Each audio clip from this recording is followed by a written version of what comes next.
Welcome everyone. Today I want to explain a little bit about capturing wildernesses. Wildernesses are very important because their occupation boosts the percentage of resource production in the city that claims them. Also, the fights that can result in an occupation serve as a good source of experience for your officers. Here you can see that the officer we are leveling now is a combat officer with some nice items won in the Quest for the Best event. Napwar often holds events where you can win items and packages, and these items were part of the reward for coming in third place. So you can have one wilderness for each level of your city hall. Here you can see that we have a level 10 city hall, so we can lay claim to 10 wildernesses. We want to have the highest level wildernesses we can get, and you can see that these need to be refreshed. We're already holding many forests because we have more lumber mills in the city than any other resource building, so percentage-wise we'll get the best bonus from a forest. Going to the map screen, we can see that there's a level 10 forest close, and that it has no owner, so we need to scout it and find out how many enemy troops currently reside in the wilderness. You may send one scout to find the number of enemy. If your scouting technology is too low, you'll only get an estimation of the troop count, such as a horde. You can find the numbers associated with these estimations at the Napwar wiki. Once we have the troop count, we need to decide what amount of troops to send to make sure there's a fight.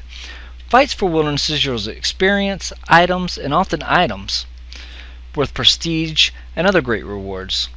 So tempting the enemy into a fight is always desired, but not necessarily necessary to occupy the wilderness. Many factors go into determining the amount of troops to send. With a high-level combat officer with good command, like we have here, we'll only need about half the troops the other officers will require to win the battle. Here we send 7,500 archers and a few blocking units. Then we'll set a timer to alert us when the battle is ready to be conducted. The fight, though, is pretty straightforward. I move troops in position to defend. The billman and the grenader will serve as blockers in case the enemy gets too close. The archers will use their range attack to kill the enemy from a safe distance. I brought the hussar along to show an example of speed. If my hussar doesn't move as far, they'll be able to get into a blocking position, but since they move all the way over to the infantry when I move them forward, they actually hit the infantry, and then the infantry retaliates and kills the hussar. Then later on in the round, when it's the infantry's turn to move, they'll still move forward. So really we didn't get a block out of the hussar like we had liked to. Be aware of this as you conduct battles in the game. Now let's look at the round by round. Remember, the officer has a mount that has 50 speed and enough command to give the speed bonus to all the troops involved in the battle, which equates to a 50% bonus.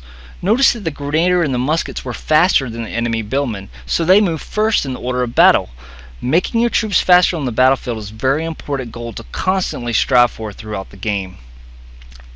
Now we move back to the wilderness screen in the city hall and recall our officer and replace him with an officer with high sagacity, and send him out to gather with 10 transports. After he gathers for 18 to 24 hours, you can pick the wildernesses to gain the resources, jewelry, and even pirate treasure chests. Here's an example coming up of a pick report. The more units you send to gather in the wildernesses, the more resources you will get in return. So if you send a lot of resources, a lot of units, you'll get a lot of resources. If you send just one unit, you won't get as many resources, but you'll still get the jewelry that you need. Jewelry is important because you need it to gain ranks. You can sell it for gold if you have a level 5 exchange, and you can take that gold to buy resources or technologies. There's a lot of different ways that you can use your jewelry to actually gain prestige and a plethora of different things that you need to play the game. So occupying forces are very, very important.